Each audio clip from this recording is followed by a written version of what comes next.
Bonjour, bonjour et bon dimanche. Soyez les bienvenus dans la présence du Seigneur. Amen. Seigneur, nous voici dans ta présence. Nous nous remettons entre tes mains. Prépare nos cœurs, Seigneur, afin que nous ne soyons pas distraits, Seigneur, mais plutôt concentrés. Ouvre notre entendement spirituel, Seigneur, afin que nous comprenions ta parole, non pas avec les oreilles humaines, mais avec les oreilles spirituelles, afin qu'elle puisse porter du fruit en chacun d'entre nous. Au nom de Jésus-Christ. Amen. Amen. Amen. Soyez bénis au nom de Jésus. Amen. Nous allons voir ce que le Seigneur nous a réservé ce dimanche. Sans plus attendre, nous allons dans le livre de Esdras. Je nous parle ce dernier temps, beaucoup dans le livre de Esdras, Daniel. Donc, on va aller dans Esdras aujourd'hui. Esdras chapitre 9, à partir du verset 1, disons tout le chapitre 9, du verset 1 au verset 15. Et je vais lire et expliquer en même temps tout ce que j'ai reçu, tout ce que le Seigneur m'a fait comprendre, parce que sa parole, nous pouvons la lire tout le temps, chaque jour. C'est lui qui choisit de développer, de nous faire comprendre, de nous révéler la dimension à laquelle il nous amène. C'est des paroles que je connais, que j'ai souvent lues, mais à chaque fois quand je relis, et ce que j'entends le Seigneur me dire, c'est, comment je vais dire, ça va progressivement dans le bon sens. C'est-à-dire, je comprends de mieux en mieux. Et c'est lui qui choisit de faire ça comme ça. Parce que personne ne peut dire que je maîtrise la parole de Dieu. Sinon, on n'en aura plus besoin du Saint-Esprit pour qu'il vienne nous donner la révélation. C'est pour cela que il nous donne ces révélations progressivement.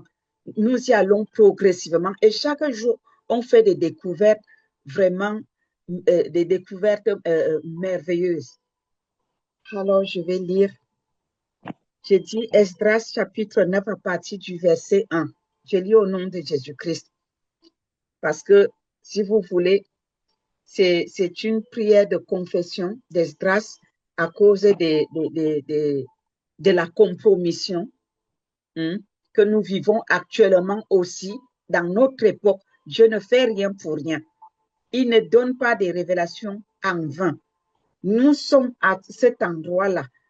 L'Église se trouve à la période de sa compromission. Et voilà pourquoi il vient nous montrer que les choses que vous vivez actuellement, c'est des choses qui ont existé. Et ces choses ont existé avant vous. Et voilà comment est-ce que ça a été résolu. Tout se trouve dans la parole de Dieu. La solution est là. Il nous amène voir la solution pour que nous puissions avoir la sagesse de nous tenir comme Esdras s'était tenu. Alléluia. Esdras 9 à partir du verset 1, je lis au nom de Jésus-Christ. Après que cela fut terminé, les chefs s'approchèrent de moi en disant, le peuple d'Israël, les sacrificateurs et les Lévites ne se sont point séparés des peuples de ce pays et ils imitent leurs abominations, celles des Cananéens, des Hétiens, des Phérésiens, des Jubiciens, des Amoriens, des Moabites, des Égyptiens et des Amoriens, car ils ont pris de leurs filles pour eux et pour leurs fils et ont mêlé la race sainte. Ils ont mêlé la race sainte avec les peuples de ces pays. Et les chefs et les magistrats ont été les premiers à commettre ce péché.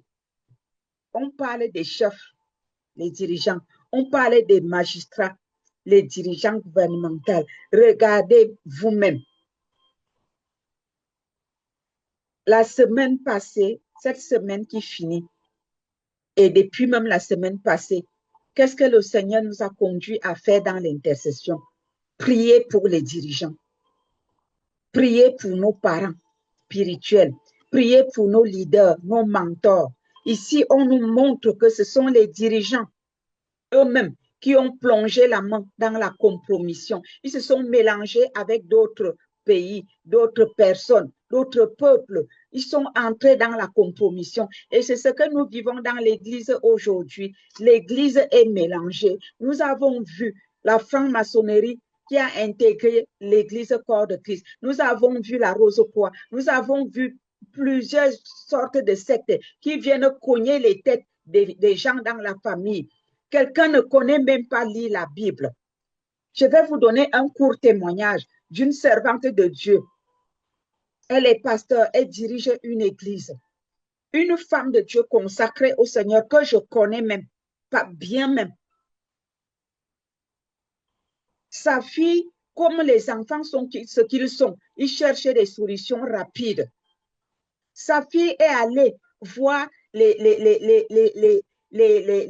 comment on appelle ça, les prophètes bonbons là, qui cherchent leur propre intérêt parce qu'elle ne veut pas se consacrer à Dieu. Elle veut vivre sa vie, en même temps elle veut les résultats. C'est le charlatanisme que les gens ont amené dans l'église. Au lieu d'aller là où on peut lui montrer son péché du doigt, elle a choisi d'aller là où on va lui dire que amène l'argent, tu vas recevoir le double demain. Et alors, on va lui dire ce que son esprit, son cœur veut entendre et cogner les têtes dans la famille.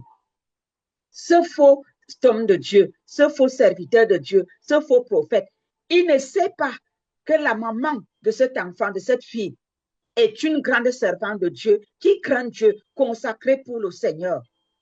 Il ne sait pas que sa mère est pasteur.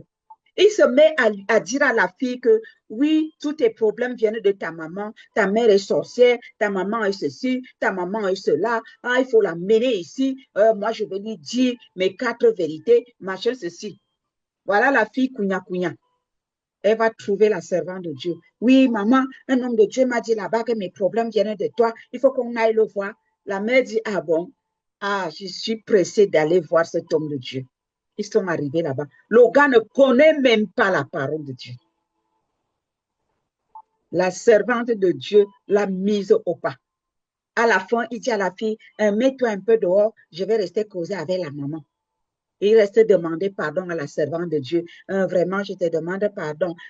Tu sais, il faut seulement qu'on prie pour notre fille là, parce qu'elle-même vit dans le péché et c'est là où viennent ces problèmes. La servante de Dieu lui a demandé, et pourquoi tu ne peux pas lui dire la vérité? Pourquoi tu sais qu'elle vit dans le péché? Elle va à gauche, elle va à droite. Elle est coincée. J'ai amené mes enfants au Seigneur étant petite.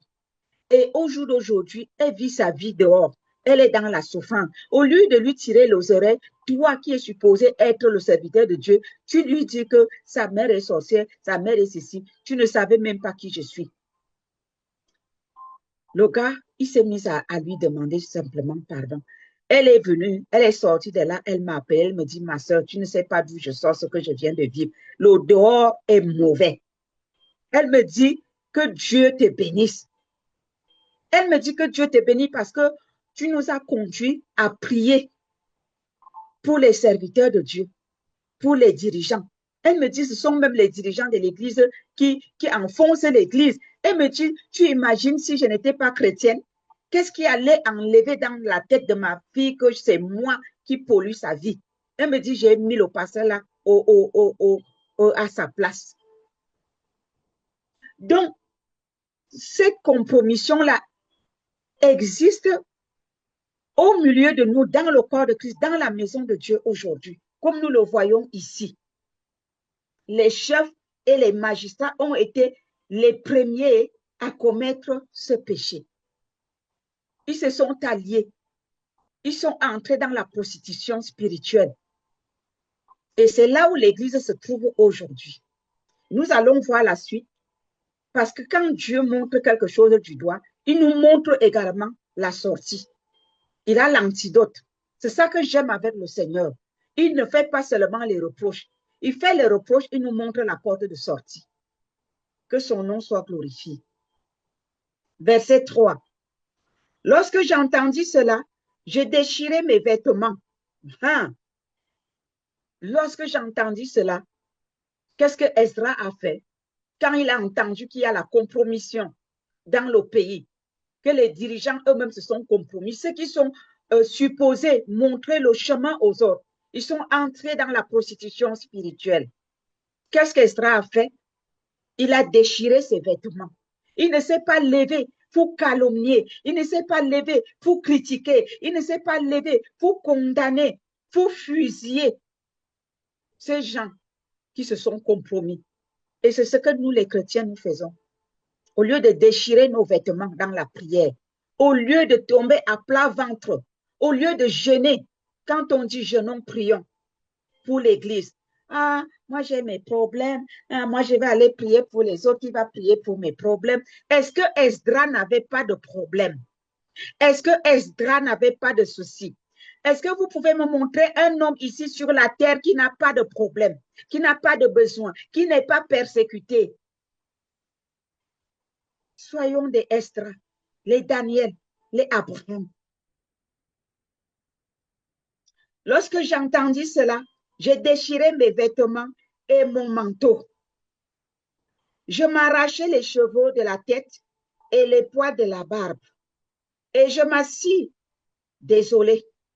Auprès de moi s'assemblèrent tous ceux qui faisaient trembler les paroles de Dieu d'Israël à cause du péché des fils de la captivité. Et moi, je restais assis et désolé jusqu'à l'offrande du soir. Puis, au moment de l'offrande du soir, je me levai du sein de mon humiliation avec mes vêtements et mon manteau déchiré. Je tombai à genoux, j'étendis les mains vers l'Éternel, mon Dieu, et je dis, écoutons ce qu'il disait lorsqu'il élevait ses mains vers Dieu avec un cœur brisé. Mon Dieu, je suis dans la confusion, j'ai honte. Oh mon Dieu, de lever ma face vers toi, car nos iniquités se sont multipliées par-dessus nos têtes et nos fautes ont atteint jusqu'aux cieux depuis les jours de nos pères. Nous avons été grandement coupables jusqu'à ce jour et c'est à cause de nos iniquités que nous avons été livrés, nous, nos rois et nos sacrificateurs aux mains des rois étrangers, à l'épée, à la captivité, au pillage et à la honte qui couvre aujourd'hui notre visage. Je m'arrête là. Quand on parle d'ici, est-ce qu'on a dit que c'est Esdras qui s'était compromis, qui était parti commettre le péché, entrer en alliance avec les femmes étrangères et les étrangers, commencer à vivre comme les gens de ce pays-là? On a parlé des dirigeants, des chefs et des magistrats. Mais Esdras a pris ça sur lui parce que ces chefs-là sont ses chefs à lui, parce que ces dirigeants-là étaient ses dirigeants, parce que ces magistrats-là, ce sont ses autorités. Il a pris ça sur lui. Nous devons prendre l'Église de Jésus. Dans l'Église de Jésus, nous sommes un. Nous sommes le peuple de Christ. Donc, quand un tombe dans le péché, ce péché-là nous concerne nous tous. Cessons de jouer à l'individualisme. Oh, c'est pas moi, c'est pas toi, mais la malédiction va te toucher. Parce que nous sommes un corps. Le bras ne peut pas dire je ne fais pas partie du corps. L'oreille ne peut pas dire je ne fais pas partie du corps. Le pied ne peut pas dire je ne fais pas partie du corps. Comprenons ça une fois et pour toutes. Nous sommes le corps de Jésus-Christ. Si un membre a péché, tout le corps de Christ a péché. Si nous ne voulons pas prier pour la compromission qui règne dans l'Église de Jésus-Christ, nous nous faisons du mal nous-mêmes parce que nous n'allons pas avancer. Ne dites pas que le salut est individuel. Ça, c'est vrai, le salut est individuel, mais le péché pollue toute l'Église. Ah oui, il faut comprendre cela. Par contre, si tu pries, la malédiction là ne va plus te toucher. Si tu veux être épargné, tu as intérêt à prier contre la compromission qui règne dans l'Église de Jésus. Si tu pries pour ça, les malédictions venant de là ne vont pas s'attacher à toi. C'est le secret. Parce que vous glorifiez le Seigneur Jésus. Et il sera content lorsque vous ouvrirez la bouche pour lui présenter vos soucis. Il saura que celui-ci est mon enfant. Il répond à mes attentes. Il est un Dieu fidèle. Jésus-Christ est fidèle. Oui, il est intègre. Il n'oublie pas ceux qui se confient en lui et ceux qui œuvrent pour sa gloire. Hébreux 6, verset 10. Je ne cesserai de vous citer ce passage. Il dit qu'il n'est pas ingrat pour oublier le travail que nous faisons dans sa maison en rendant des services aux saints. Lesquels saints? Les saints qui vont dans la compromission et que nous ramenons par nos prières. Lorsque tu ramènes un pécheur, un retrograde à la maison, c'est plus que gagner 10 âmes au Seigneur. Est-ce que vous savez ça? C'est écrit dans la parole de Dieu. Que celui qui ramène une âme égarée a gagné plus que 10 âmes. Je continue, nous sommes au verset 8. Et cependant, l'Éternel, notre Dieu, vient de nous faire grâce en nous laissant quelques réchappés et en accordant un abri dans son saint lieu. Qu'est-ce qui nous prouve que si nous, on se tient à la brèche, Dieu ne va pas les ramener? Moi, j'ai des témoignages et beaucoup d'entre nous qui faisons ce travail dans le réveil des nations. Vous savez comme moi que nous ramenons beaucoup d'hommes de Dieu dans leur ministère, dans leurs appels initiaux. Vous le savez. Je n'ai pas besoin de citer les noms et des grands hommes de Dieu. Je n'ai pas besoin de citer les noms des ministères.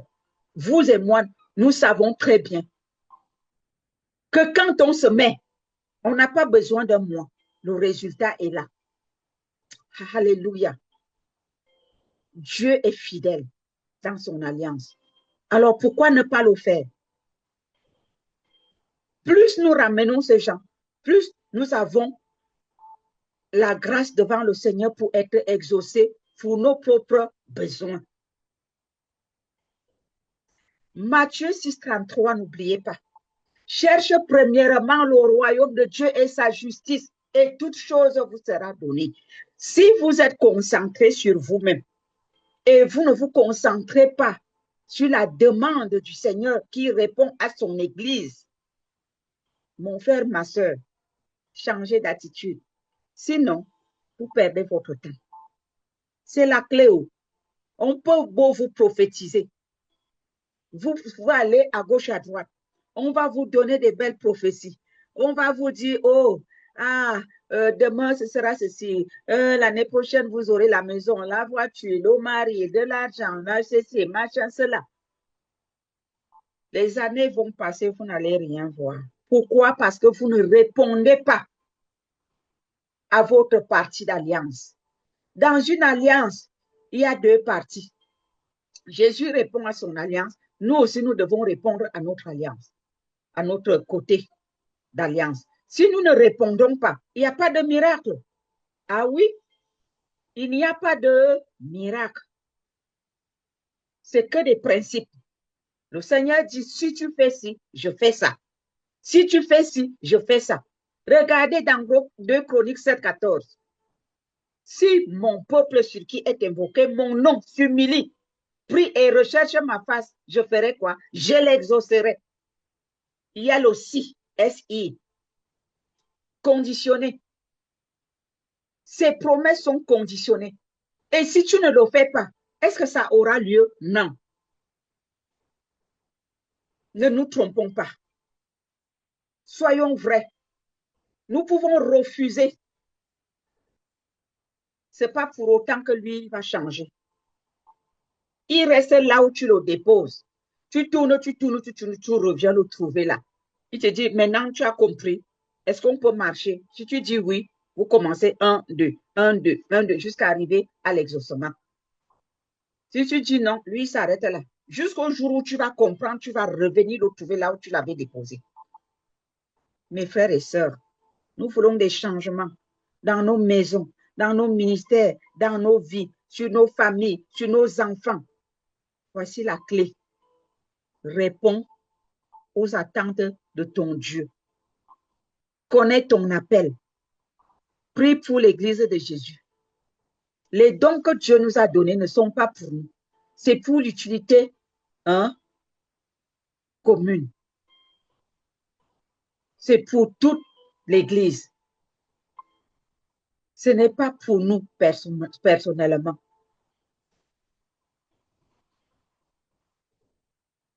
Donc, si nous prions, il va aussi changer. Il va les ramener. Il va leur pardonner. Et nous serons tous bénis. Il dit, regardez, je reprends ce verset 8 qui dit, et cependant l'Éternel, notre Dieu, vient de nous faire grâce. Dieu fera grâce. Il fera grâce à nos enfants égarés, à nos parents spirituels égarés, à ceux qui ont fait entrer la franc-maçonnerie et qui ont fait entrer la Rose-Croix, qui ont fait entrer les loges, la compromission, les sectes dans son église. Il fera grâce. Mais à ceux-là qui vont endurcir leurs oreilles, qui passeront par le feu, il n'y a pas de solution. Il vient de faire grâce en nous faisant en nous laissant quelques réchappés et en nous accordant un abri dans son saint lieu. Il y a eu quelques réchappés. Ce n'est pas tout le monde. Ça veut dire que parmi ceux qui ont amené la compromission, il y a des vrais agents du diable et il y a ceux qui ont subi. C'est-à-dire, ils ont suivi.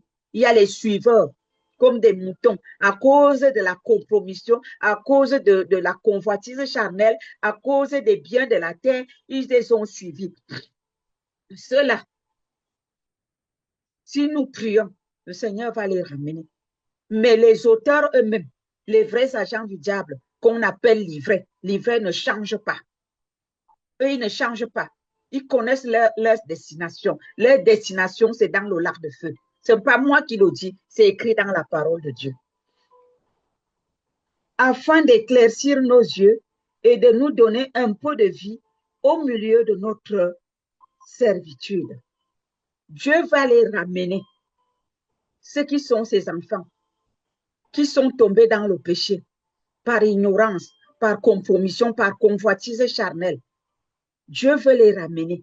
Mais il faut que nous, on fasse le travail, ce qu'on a à faire, notre partie d'alliance, nous devons la remplir, accomplir la volonté de Dieu en intercédant en faveur des élus. Verset 9, car nous sommes esclaves, mais Dieu ne nous a pas abandonnés dans notre servitude. Esclaves de quoi? Esclaves du péché. Quand Esdras dit nous, ce n'est pas Esdras qui allait dans la compromission, mais il englobe ce péché parce qu'il fait partie de ce peuple. C'est comme ça que nous devons prier. Seigneur, nous avons péché avec nos parents spirituels, avec nos dirigeants, avec nos mentors. Père, pardonne nos iniquités. Sors-nous de là. Nous sommes tous concernés.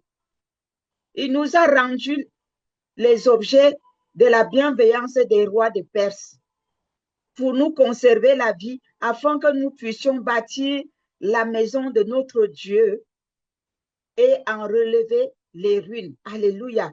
Et pour nous donner une retraite en Juda et à Jérusalem. Maintenant, que dirons-nous après cela? Oh, notre Dieu, car nous avons abandonné tes commandements que tu nous avais prescrits par tes serviteurs, les prophètes, en disant, le pays dans lequel vous entrez pour le posséder est un pays souillé par les impuretés des peuples et ses contrées, par les abominations dont ils l'ont rempli d'un bout à l'autre avec leurs impuretés. Je m'arrête là. Nous sommes en voyage ici sur la terre. Tous ceux qui lisent la Bible comme moi savent que la terre appartient au diable. Nous sommes le royaume de Dieu sur la terre. Notre royaume ne se trouve pas sur la terre. Nous sommes le royaume de Dieu sur la terre. Mais la terre appartient à Satan parce qu'il a été précipité au ciel vers la terre. La terre lui appartient, Dieu lui a donné la terre. Cependant, Dieu nous a aussi donné la domination sur toute chose. Il a dit, je vous donne la domination et vous marcherez sur toute la puissance de l'ennemi et rien ne pourra vous nuire. Nous avons l'autorité, nous avons la domination, nous avons le pouvoir que Dieu nous a donné par Jésus-Christ. Bien que nous vivons sur la terre, qui est une terre étrangère pour nous, notre royaume se trouve dans les cieux. Ici, sur la terre, ils ont leur royaume. Satan a son royaume avec ses sujets. Mais nous ne devons pas nous compromettre avec leurs lois, leur royaume qui a ses lois, qui a sa façon de fonctionner. Mais nous devons fonctionner comme dans notre royaume. Nous avons notre code de vie. Notre code de vie se trouve dans la parole de Dieu. Qu'est-ce que la parole de Dieu nous dit? Est-ce que la parole de Dieu nous donne le droit de vivre en concubinage en tant qu'enfant de Dieu, vivant sur la terre? Non. Le concubinage appartient au royaume de la terre, le royaume de Satan et ses sujets. C'est eux qui vivent comme ça. Est-ce que le royaume de Dieu me permet de mal parler de mon frère, de ma soeur, avec qui je viens du royaume des cieux? Non. Je ne dois pas calomnier mon frère. Je ne dois pas calomnier ma soeur parce que nous sommes du même royaume. Est-ce que le royaume des cieux me donne le droit de fusiller, d'incendier mes dirigeants, mes pasteurs, mes parents spirituels, mes mentors, mes leaders? Non. Ça ressemble au royaume de Satan. Un royaume divisé contre lui-même ne prospère point. Dans le royaume d'où nous venons, on nous enseigne que nous devons être unis. L'unité du corps de Christ, l'amour, la crainte, le respect de l'autorité, la fidélité, la loyauté. Voilà ce que notre code nous enseigne. Mais le code du pays, du royaume dans lequel nous marchons, nous vivons actuellement, ne doit pas influencer qui nous sommes, ne doit pas influencer notre identité. Nous ne devons pas nous compromettre parce que tout le monde appelle le mal bien. Nous aussi, on se lève, on appelle le mal bien. Nous ne devons pas appeler le mal bien. Le mal est mal, le bien c'est le bien. Notre code, le code de vie que nous avons sur la terre qui s'appelle la parole de Dieu nous enseigne que Dieu a mis devant nous le bien et le mal. Et il nous recommande de choisir le bien. Voilà ce que notre code de vie nous dit, qui s'appelle la Bible. Verset 12. Ne donnez donc point vos filles à leurs fils et ne prenez point leurs filles pour vos fils et n'ayez jamais souci ni de leur prospérité ni de leur bien-être. Ainsi, vous deviendrez forts, vous mangerez les meilleures productions du pays et vous le laisserez pour toujours en héritage à vos fils. Les mauvaises alliances, la compromission, la prostitution spirituelle. Tu sais très bien que tu es chrétien, mais tu vas t'associer à quelqu'un qui va adorer les Mbamba. Les Mbamba, c'est une secte comme ça qui dit, oh, ton père t'a vendu, ta mère t'a vendu, ceci, cela. Bref, les gens qui se cognent les têtes là. Je ne dis pas que si le Seigneur te montre que il y a une mauvaise alliance dans une famille que tu dénonces. Mais en dénonçant, il faut demander la délivrance de la personne. Il faut demander la délivrance de la personne. Il faut même prier pour que cette personne-là change. Qu'elle connaisse Jésus.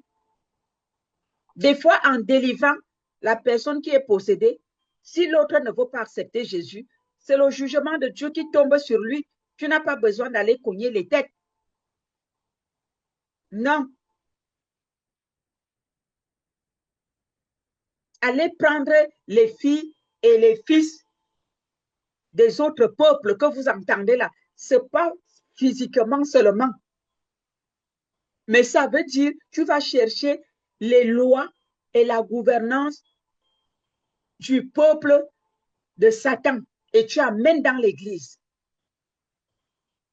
Oui, les principes de Satan sont ses fils. Les principes de Satan sont ses filles. Tu vas les chercher et tu viens appliquer dans la maison de Dieu. C'est de la prostitution spirituelle, c'est de l'adultère spirituel. Dieu déteste ça. Tu mélanges les coutumes avec la parole de Dieu. Dieu hait les coutumes. Ces coutumes se trouvent dans la parole de Dieu. C'est ça qu'on doit adopter. Quand nous venons au Seigneur, nous abandonnons nos coutumes et nous intégrons les coutumes bibliques. Sa parole, ses principes. Notre ADN a changé. Le sang qui circule en nous, c'est le sang de Jésus. Il a payé le prix pour nous. Donc, nous devons manifester cette sainteté en appliquant la parole de Dieu, en la vivant, en la manifestant, en la mettant en pratique. Changeons, peuple de Dieu. Jésus est à la porte. Le Seigneur Jésus-Christ revient bientôt. Faisons des efforts. C'est pour notre bien. Nous n'allons pas demeurer dans ce royaume. Si Jésus vient maintenant, il faut qu'il nous trouve dans une bonne position, dans la sainteté, dans l'obéissance, dans la soumission à sa parole. Tenons ferme dans notre alliance. Restons fidèles. Verset 13. Après tout ce qui nous est arrivé à cause des mauvaises actions et des grandes fautes que nous avons commises, quoique tu ne nous aies pas, ô notre Dieu, punis en proportion de nos iniquités, et maintenant que tu nous as conservé ces réchappés, recommencerions-nous à violer tes commandements et à nous allier avec ces peuples abominables? C'est la question que Esdras se pose. Que oui, Dieu pardonne, c'est vrai. Il se répand du mal qu'il a voulu faire, c'est vrai, lorsque nous prions à lui. On peut changer la décision de Dieu par nos prières, par notre intercession, comme Esdras l'a fait, comme Abraham l'a fait aussi pour l'autre, comme Daniel l'a fait pour le peuple, et comme Néhémie aussi l'a fait. Mais est-ce que c'est pour autant que nous devons recommencer à pratiquer la même chose? Dieu est bon. Oui, il n'est pas bonbon. Quand nous prions, mon frère, ma soeur, si tu reviens de tes mauvaises voies, s'il te plaît, reste ferme dans la sainteté. Reste ferme dans ton alliance avec Dieu. Reste ferme sur le droit chemin. Reste ferme. N'y va plus à gauche ni à droite. Dieu ne va pas changer ta vie éternellement. Mon frère, ma soeur, toi qui dis, Dieu sait que Dieu connaît mes faiblesses, Dieu ne me juge pas. D'ailleurs, la parole de Dieu dit que rien ne me séparera de l'amour de Dieu. Les chrétiens savent citer la Bible là où ça les arrange. Mais ils ne savent pas l'autre version qui dit qu'on ne mettra pas Jésus-Christ à la croix pour la deuxième fois dans le livre d'Hébreux. Jésus ne va pas être crucifié pour la deuxième fois à cause de nos péchés. Il a été crucifié une seule fois. Et c'est une abomination de le mettre à la croix pour la deuxième fois. Ça veut dire que si on a intercédé pour toi et toi-même tu sens que ce que tu pratiquais là, tu ne le fais plus. Mon frère, ma soeur, ne recommande plus. Il ne faut pas tirer le diable par la queue. Ce n'est pas un amusement. On ne joue pas avec le péché. En ce moment, nous sommes tous conscients et nous voyons ce qui se passe. J'ai dit il y a 2 semaines ou 3 semaines où on priait et j'ai dit que le peuple de Dieu apprenne avec ce que nous vivons, l'apprentissage par observation. Qu'est-ce qui se passe dans le milieu chrétien en ce moment, autour de nous? Le Seigneur est en train de frapper. Dieu frappe. Devant nos yeux, nous voyons comment il frappe. Et nous connaissons comment certains faisaient. sans les juger, sans les condamner, juste expliquer ce qui s'est passé, ce qui se passe. Alors, est-ce que vous pensez que si c'est Dieu qui a commencé à juger son Église, qui a commencé à frapper dans son Église, le fait avec certains, c'est avec vous qu'il ne le fera pas, c'est avec nous qu'il ne le fera pas. Soyons conscients, frères et sœurs, changeons d'attitude et de comportement. Ayons la crainte de l'Éternel. Vivons dans la sainteté, vivons dans la consécration, sortons du péché. Quand on prêche le péché, vous fuyez d'église, vous changez de camp. Ce n'est pas la peine de changer de camp. Il faut assumer, faire face à ton péché et prendre la décision d'abandonner. C'est ça qui va te sauver la vie.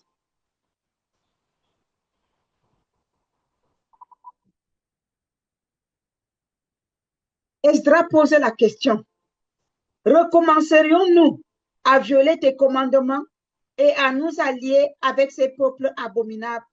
Ta colère n'éclatera-t-elle pas encore contre nous jusqu'à nous détruire sans laisser ni reste ni réchapper? L'Éternel Dieu d'Israël, tu es juste car nous sommes aujourd'hui un reste de ces réchappés. Nous voici devant toi comme des coupables et nous ne saurions ainsi subsister devant ta face. Voilà la conclusion. Ne résistons pas à la volonté de Dieu. Ne lui résistons plus. Nos pères ont résisté. Ils sont morts. Ceux-là qui n'ont pas résisté, ils ont reçu la grâce. Il y a eu des réchappés. Ça veut dire que certains, quand on parle de réchappés, ça veut dire que certains ont résisté, ils sont morts. Et d'autres n'ont pas résisté, ils ont été des rescapés.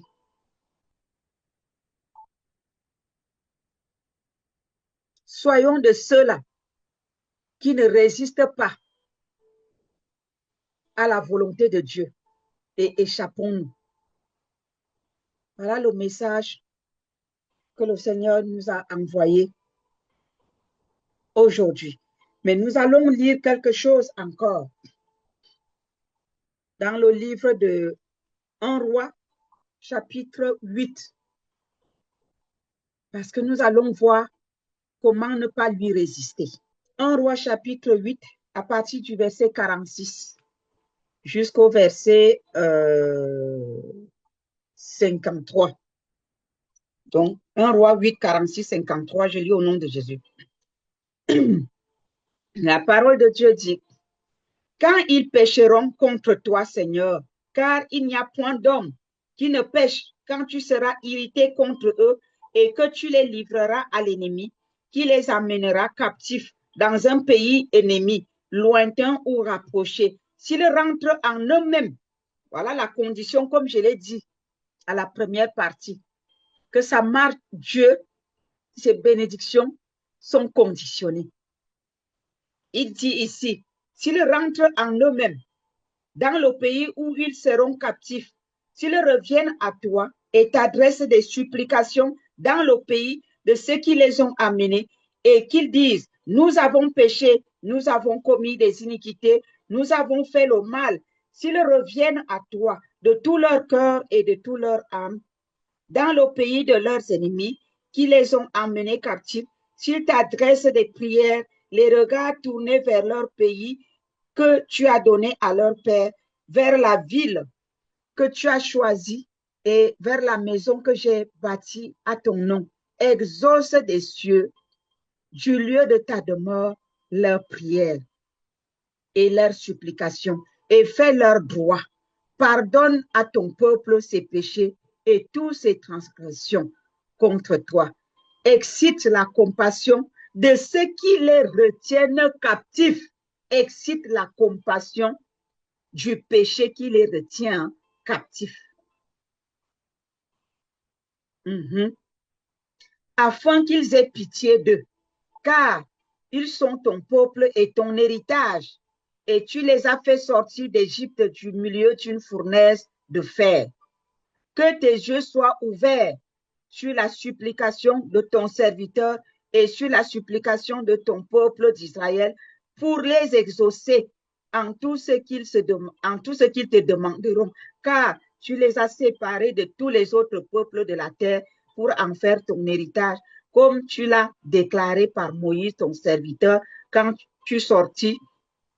quand tu fis sortir d'Égypte nos pères, Seigneur éternel. Nous voyons ici que ceux qui ont prié pour le peuple qui s'était compromis, ils étaient eux-mêmes consacrés à Dieu. Maintenant, je veux parler aux intercesseurs. Je veux parler aux sentinelles des nations. Est-ce que vous êtes consacrés à Dieu? Regardez ce qu'il dit ici. Verset 52. Il dit à Dieu, que tes yeux soient ouverts sur la supplication de ton serviteur, donc tes intercesseurs, et sur la supplication de ton peuple d'Israël, c'est-à-dire tes sentinelles des nations, pour les exaucer en tout ce qu'ils te demanderont. Très bien. Verset 53, car tu les as séparés de tous les autres peuples de la terre pour en faire ton héritage. Dieu nous a séparés. Nous, ses intercesseurs, nous, son peuple, nous, ses sentinelles des nations. Il nous a mis à part. Il y a une mise à part. Tu ne peux pas te lever pour intercéder pour le corps de Christ et tu vis dans la souillure, tu vis dans le mensonge, tu vis dans les commérages, tu vis dans les critiques et la calomnie. Tu seras frappé toi-même plus que celui sur qui tu intercèdes. Il faut que ça soit clair. Nous nous amusons, nous les intercesseurs, nous les sentinelles, à faire n'importe quoi. Ça commence par nous. Tu ne peux pas aller prier pour quelqu'un qui vole alors que toi-même tu voles. Commence par gêner et prier, à crier à Dieu en disant, Seigneur, je ne veux plus de vol. Je renonce. Après, tu pries donc maintenant pour tous ceux qui volent. Pour tous ceux... Qu'est-ce que je veux par là dire? Chacun s'y connaît. Moi, j'étais facilement irritable, très sensible. Je rends grâce à Dieu, je ne suis plus comme ça. Pourquoi? Parce qu'avant d'aller prier pour tous ceux qui sont sensibles, je commençais d'abord par prier pour moi-même. Et le Seigneur m'a délivré. C'était une façon de me dire qu'il m'a aussi exaucé pour toutes les personnes qui étaient très sensibles. Je ne sais pas faire du mal à quelqu'un. Je ne suis pas un ange. J'ai mes défauts. Mais je ne sais pas me lever consciemment et commencer soit à mal parler de quelqu'un, soit à calomnier quelqu'un, soit à poser des mauvais actes contre des personnes. Ce n'est pas mon truc. Je ne connais pas. Mais je suis très sensible quand on me blesse. J'étais très sensible aux blessures. Quand on me blessait, ça me faisait très mal. Je souffrais. Je devenais même malade. Je devenais malade à la limite. J'avais tellement mal que ça pouvait faire des jours et des semaines. Je luttais avec et ça me traumatisait. Je disais, Seigneur, ça m'empêche d'avoir ma communion avec le Saint-Esprit. Enlève-moi ça. Ça veut dire que j'ai reconnu mon état. C'est pas facile de reconnaître. Beaucoup justifient cet état. Oh, c'est parce qu'on me blesse. C'est parce que moi, je ne sais pas faire du mal aux gens. Et quand on me fait mal, alors... Non! Qu'on te blesse, le monde est fait pour être blessé. Ah oui? Nous sommes sur la terre. La terre appartient à Satan, comme je l'ai dit au départ. Nous sommes faits pour être blessés. Parce que nous ne sommes pas dans notre royaume où tout va bien. Donc, que faut-il faire? Il faut se mettre au-dessus. Il faut chercher la solution dans la prière. J'en ai cherché, j'en ai eu. Tu peux aussi chercher pour ton problème. Beaucoup ont Puis, quand tu cherches la solution, hein, je vais vous dire quelque chose, mes frères et sœurs. Il ne faut pas écouter. Le diable va envoyer ses agents pour t'enfoncer avec des accusations, avec des critiques, des calomnies, pour que tu cesses. Ne les écoute pas. Quand je cherchais ma solution, j'ai prié à haute voix et je disais, Seigneur, je ne veux plus l'irritation. Je ne veux plus m'enflammer. Je ne veux plus la colère. Et certains qui vivent en cachette dans leur péché ont commencé à m'envoyer des pics, à me calomnier. Oui, elle est toujours en colère, elle s'irrite facilement. J'ai fermé mes oreilles à leurs critiques. J'ai fermé mes oreilles à leurs accusations, à leurs condamnations, à leurs jugements. Je ne faisais que prier et à haute voix en disant, Seigneur, j'expose ce malaise, j'expose ce péché de colère, j'expose ce péché d'irritation. Seigneur, je ne veux pas être celle qui garde les choses dans son cœur. Tu me demandes d'avoir un cœur pur. Ah, ceux qui me connaissent savent que c'est ce que je disais. Certains d'entre vous, vous savez que c'était ma prière. Et aujourd'hui, je suis libérée de ça. Je suis tranquille et je suis dans la joie. Parce que même quand on me blesse, je suis calme. Quand on me fait du mal, je ne suis plus irritée. Et je bénis le nom de l'Éternel qui a fait cela. Mon frère, ma soeur, je ne connais pas ton péché, mais toi, tu te connais. Je te donne donc un conseil. Dieu ne te juge pas, il ne te condamne pas, mais prends la décision d'abandonner. Il dit que si ton peuple, donc, choisit de se détourner de ses mauvaises voies, de son péché, et vient crier à toi, incite la compassion de ce péché qui le tient captif pour que ton peuple soit libéré. Reconnais d'abord et confesse. Prends la décision d'abandonner et Dieu va te libérer. Ainsi, quand tu vas prier pour les autres, il y aura changement aussi dans ta propre vie. C'est ainsi que nous pouvons revenir à Dieu et ne plus lui résister.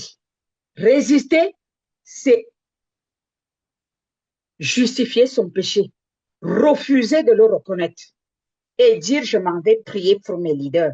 Toi, tu as les yeux ouverts pour voir les péchés de ton leader. Tu as les yeux ouverts pour voir les péchés de tes dirigeants dans le gouvernement, dans l'église, dans ta famille. Mais tu n'as pas les yeux pour voir ton propre péché. C'est une abomination. Oui, c'est une abomination. À partir d'aujourd'hui, commence à voir ton péché avant d'aller voir le péché de l'autre.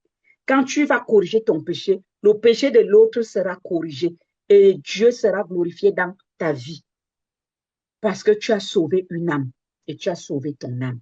Nous allons terminer avec Néhémie, chapitre 1, verset 9 à 10.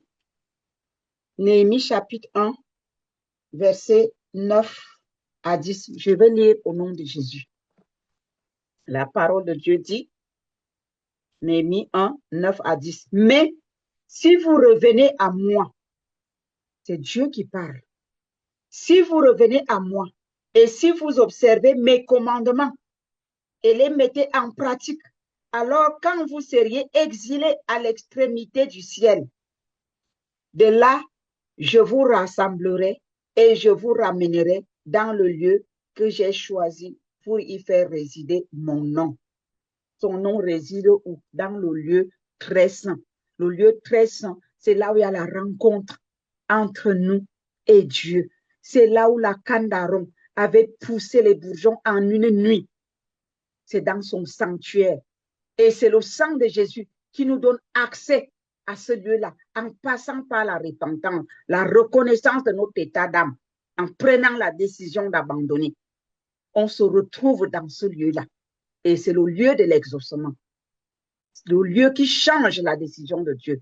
Tu peux décider de t'enlever la vie aujourd'hui. Mais si tu entres dans ce lieu par son protocole, selon ses principes, eh bien, il te ramène à la vie. Verset 10. Ils sont tes serviteurs et ton peuple que tu as racheté, car ta grande puissance, par ta grande puissance et par ta main forte. Voilà. Plaidons notre cause et plaidons la cause de nos dirigeants. Cela va pousser l'Éternel, notre Dieu, à changer d'avis. Si les dirigeants de l'Église sont bénis, c'est nous qui sommes bénis. Si la tête se porte bien, le corps va mieux. Oui, nous sommes à l'image de nos dirigeants. Et les nations sont à l'image de l'Église. Je le répète, je l'ai dit la semaine passée et je le répète. Parce que le Seigneur qui me l'a révélé, il m'a montré, il m'a dit, l'état des nations vient de l'état de l'Église. Si mon Église marche selon mes commandements, ce que vous allez déclarer, c'est ça qui va arriver. Mais parce que mon Église est dans la compromission, eh bien, le désordre est rentré dans les nations. Ressaisissons-nous, frères et sœurs, serviteurs et servants de Dieu. Regagnons les rangs. Soyons obéissants. Soyons fidèles à la parole de Dieu. Et les choses vont changer d'abord en nous et autour de nous. Et nos enfants seront bénis. Le lendemain, le futur, c'est nos enfants. Comment est-ce que nous préparons ce lendemain pour nos enfants? Pensons à notre progéniture. Que le Seigneur vous bénisse, que le Saint-Esprit nous visite, nous tous, nous rende ministère et se révèle à chacun d'entre nous, selon ce que le Seigneur nous a dit aujourd'hui. Soyez bénis au nom de Jésus.